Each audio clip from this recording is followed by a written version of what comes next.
Hello engineers, আমি চলে এসেছি নেক্সট পার্টে, যেটা হচ্ছে লেস দ্যান 66 আর হচ্ছে মোর দ্যান 72। তাহলে লেস দ্যান 66 মানে হচ্ছে এক্স লেস দ্যান 66। বসিয়ে নি। P of x less than 66। আর সবসময় একটাই রিকোয়েস্ট, নর্মাল ডিস্ট্রিবিউশনে যখন অঙ্ক করবি গ্রাফ কিন্তু আঁকবি, জেডে কনভার্ট করার পর গ্রাফ কিন্তু আঁকবি। এক্স মাইনাস কত ছিল, মিন কত ছিল, 30, সরি মিন 70 ছিল, আর সিগমা 5 ছিল। মিন 70, সিগমা 5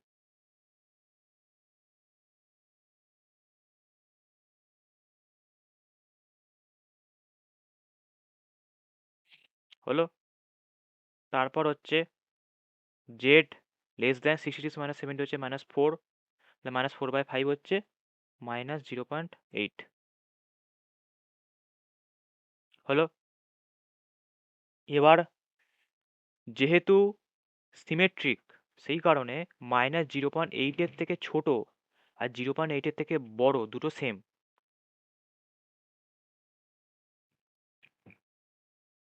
এই যে কার্ভটা আছে, কার্ভে এইটা ধর -0.8, তো 0.8 এর থেকে ছোট মানে এই রিজিয়নটা, এই রিজিয়নটা, এটা হচ্ছে -0.8, -0.8 এর থেকে ছোট মানে এই রিজিয়নটা, আর 0.8 এর থেকে বড়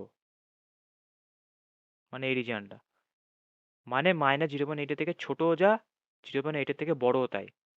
যেহেতু বোথ সাইড সিমেট্রিক্যাল, সেই কারণে এইটাকে আমরা চেঞ্জ করে এটা লিখবো, জেড গ্রেটার দেন 0.8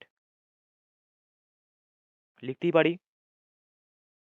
এবার ভালো করে দেখ, এইখানে কিন্তু কোনো জিরো লেখা নেই। তাহলে আমাকে এমনভাবে লিমিটটাকে স্প্লিট করতে হবে যাতে জিরো আসে।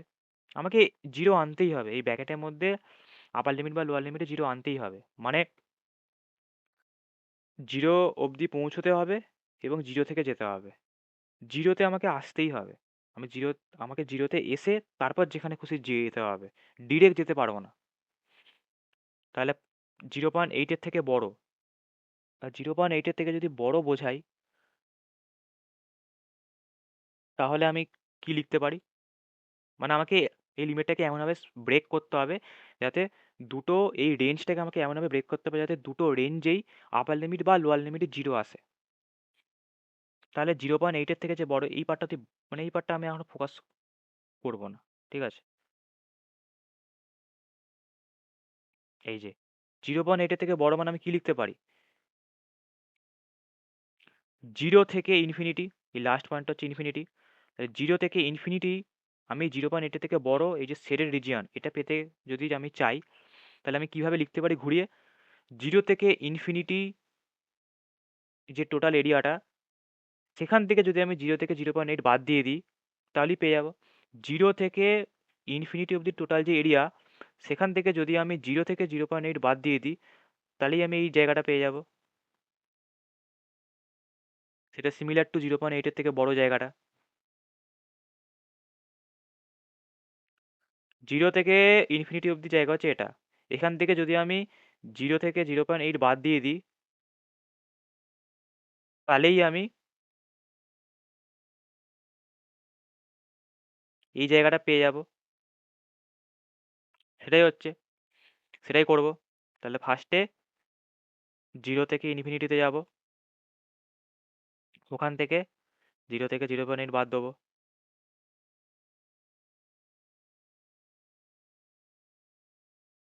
তোদের টার্গেট হচ্ছে জেডের যাই আসুক না কেন পি এর ভেতরে, তারপর এমনভাবে এই রেঞ্জটাকে ব্রেক করা যাতে দুটো রেঞ্জের আপার লিমিট বা লোয়ার লিমিটে জিরো আসে।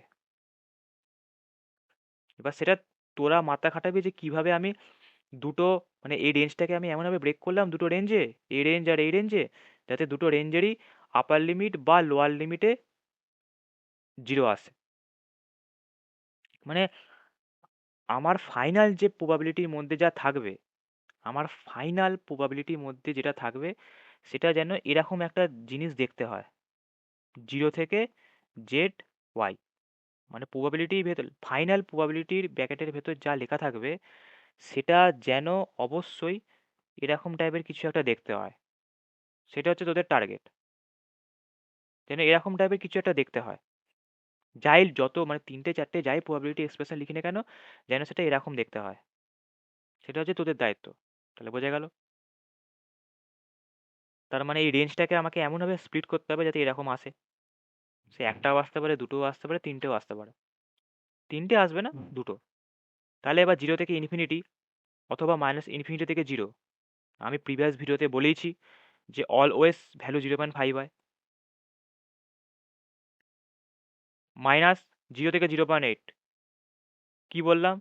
সব যখনই এরকম থাকবে, তোদের কাজ হচ্ছে লাস্টের ভ্যালুটার দিকে নজর রাখা। যখনই এরকম টাইপের লেখা থাকবে প্রবাবিলিটি ব্র্যাকেটের ভেতর 0 থেকে 0.8 বা 0 থেকে 0.4 বা যা খুশি, তোদের কাজ হচ্ছে লাস্ট ভ্যালুটার দিকে লক্ষ্য রাখা। এই যে লাস্ট ভ্যালুটার দিকে, এবার সেই ভ্যালুটাই তুই খুঁজবি গিভেন থেকে, নিয়ে তার করেসপন্ডিং ভ্যালুটা বসাবি। এবার এই যে 0.4 0.8, এই তো 0.8 পেয়েছি খুঁজে। এবার 0.8 যেহেতু সেকেন্ডে আছে, তাই তার করেসপন্ডিং ভ্যালুটা সেকেন্ডেই থাকবে, যেটা হচ্ছে 0.2881। এবার কি বললাম, আমি চোখ বুঝে 0.2881 বসিয়ে দিতে পারছি, যেহেতু এখানে 0 থেকে শুরু হচ্ছে। তাহলে বসিয়ে দিই 0.2881।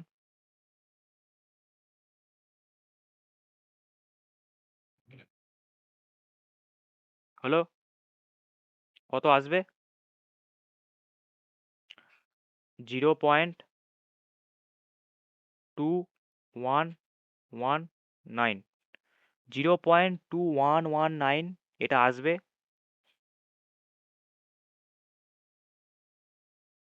এবার এটা কিন্তু অ্যান্সার নয়, এটা হচ্ছে একটা ওয়ার্কারের। 10,000টা ওয়ার্কার আছে, তাহলে 10,000 দিয়ে গুণ করতে হবে। আলটিমেট যে ভ্যালুটা তোরা পাবি, final value number of workers. Question কিন্তু অনেকে কিন্তু এরা এইটুকুনি করে চলে আসে, এইটুকুনি কিন্তু না, তোকে কিন্তু নাম্বার অফ ওয়ার্কার চেয়েছে, তাই তোকে গুণ করতেই হবে 10,000 দিয়ে। তোকে কিন্তু প্রবাবিলিটি চাইনি।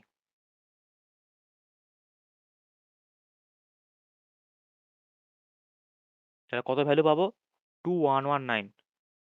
2119। তাহলে বোঝা গেল?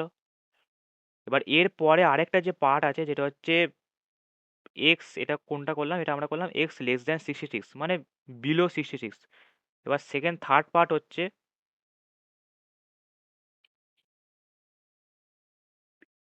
P of x greater than 72। এটা কিন্তু তোদের আমি এইচডাব্লিউ দিলাম, এটা আমি করে দেবো না, এইটা তোরা নিজেরা করবি। এর অ্যান্সারটা হবে 0.3446। এটা এর অ্যান্সারটা হবে। তারপর হচ্ছে এর সাথে তোকে গুণ করতে হবে, 0.3446 এর সাথে তোকে গুণ করতে হবে 10,000। করে যে অ্যান্সারটা আসবে, অবভিয়াসলি 3446 আসবে। তাহলে বোঝা গেল? এটা তোদের এইচডাব্লিউ রইলো, এটা আমি করে দেবো না, তোরা নিজেরা করবি। আর বারবার বলছি, ফার্স্টটাকে জেরে কনভার্ট করবি, তারপর জেরে কনভার্ট করার পর ওই যে কার্ভ, যেটা আমি এঁকে বোঝাচ্ছি, সেটা আঁকবি।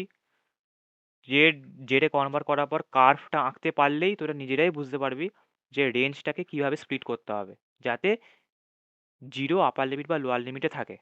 জেডে কনভার্ট করার পর ম্যান্ডেটারি কার্ভটা আঁকবি, যেমন আমি কার্ভটা এঁকে দেখাচ্ছি। তাহলেই তোরা বুঝতে পারবি রেঞ্জটাকে কিভাবে স্প্লিট করলে দুটো রেঞ্জেই আপার লিমিট বা লোয়ার লিমিটে 0 থাকে। মানে এই যে এরকম কার্ভটা তোরা কিন্তু ম্যান্ডেটারি আঁকবি, যেটা কনভার্ট করবি তারপরেই আঁকবি। তাহলে বোঝা গেল? এবার এখানে যেমন আমি জেড লেস দ্যান -0.8, এটাকে আমি এক্সচেঞ্জ করে নিয়েছি। এক্সচেঞ্জ করে নিয়েছি এই কারণেই, যাতে আমি এভাবে স্প্লিট করতে পারি, না হলে কিন্তু পারতাম না। এগুলো তো তোদের একটু দেখতে হবে। এতগুলো প্রবলেম করার পর, বোঝানোর পর আশা করি আইডিয়া হয়েছে। তোদের একটাই টার্গেট, জেডে কনভার্ট করার পর এরা এই কার্ভটা আঁকা, এরকম একটা কার্ভ আঁকা। তাহলেই তোরা বুঝতে পারবি এই যে এই রেঞ্জটাকে কিভাবে স্প্লিট করলে আপার লিমিট বা লোয়ার লিমিটে 0 থাকে। তোরা যদি কার্ভটা আঁকিস নিজেরাই বুঝতে পারবি। এই কার্ভের হেল্প নিয়ে তোরা এই রেঞ্জটাকে স্প্লিট করতে পারবি, যাতে দুটো রেঞ্জেই আপার লিমিট বা লোয়ার লিমিটে 0 আসে। আর একবার চলে এলে এরকম টাইপের কনফিগারেশন, এই লাস্ট যে পি এর ভেতর লিখবি, মানে একদম ফাইনাল পি এর ভেতর যেটা লেখা থাকবে, সেটা must be look like this. বোঝা গেল? এবার তারপর তোদের কাজ হচ্ছে এই ওয়াই এর দিকে তাকানো, মানে লাস্ট ভ্যালুর দিকে তাকানো। এবার লাস্ট ভ্যালুটা খুঁজবি যে কোথায় আছে, যত নম্বরে পাবি লাস্ট ভ্যালুটা ওপরে গিয়ে তত নম্বরে ভ্যালুটা চেক করবি, মানে যেটা যত নম্বরে ওই ভ্যালুটা পাবি ওপরেও তত নম্বরই প্রবাবিলিটি ভ্যালুটা দেখতে পাবি, সেটা বসিয়ে দিবি এবং সেটা চোখ বুজে বসিয়ে দিতে পারবি তখনই যদি ইন্টিগ্রেশনটা 0 থেকে জেড অবধি থাকে, না হলে কিন্তু ডিরেক্ট ভ্যালুটা বসানো যাবে না। এর পরের ভিডিওতে আমি যা একটা প্রবলেম ওটা আমি সলভ করাবো না, ওটাও তোদের এইচডাব্লিউ, কিন্তু ওই যে জায়গাটা তোদের লক্ষ্য করতে হবে এবং কি চেঞ্জ করতে হবে এবং কিভাবে বুঝতে পারবি যে আমাকে চেঞ্জ করতে হবে সেটা শুধু আলোচনা করে দেবো। প্রবলেমটাও ওটাও তোদের বাড়ি কাজ, আমি শুধু অ্যান্সারটাও লিখে দেবো, তোরা মিলিয়ে নিবি। আর এই ভিডিওতে এইটা বাড়ির কাজ, এই যে এটা অ্যান্সার লিখে দিয়েছি, ভিডিওটা পজ করবি, জেডে কনভার্ট করবি, কার্ভ আঁকবি, নিয়ে এমনভাবে স্প্লিট করবি রেঞ্জটাকে যাতে দুটো রেঞ্জের আপার লিমিট অথবা লোয়ার লিমিটে 0 থাকে, সেটা ছবিটা আঁকার পরই বুঝতে পারবি কীভাবে স্প্লিট করতে হবে। ছবিটা আঁকবি তাহলেই বুঝতে পারবি। তারপর জেডের ভ্যালু তো দেওয়াই আছে, 0.4 0.8, এর বাইরে তো আসবে না জেডের ভ্যালু, নিয়ে ভ্যালুটা বসিয়ে দিবি, নিয়ে এই ভ্যালুটা আসবে 0.3446, তারপর 10,000 দিয়ে গুণ করার পর এটা আসবে। ম্যান্ডেটারি 10,000 দিয়ে গুণ করবি যেন ভুলবি না। তাহলে বোঝা গেল। এরপর নেক্সট ভিডিওতে শুধু ওই জায়গাটার যে চেঞ্জটা সেটা আমি বলে দিচ্ছি। Bye bye. If I make you crazy, just take it easy.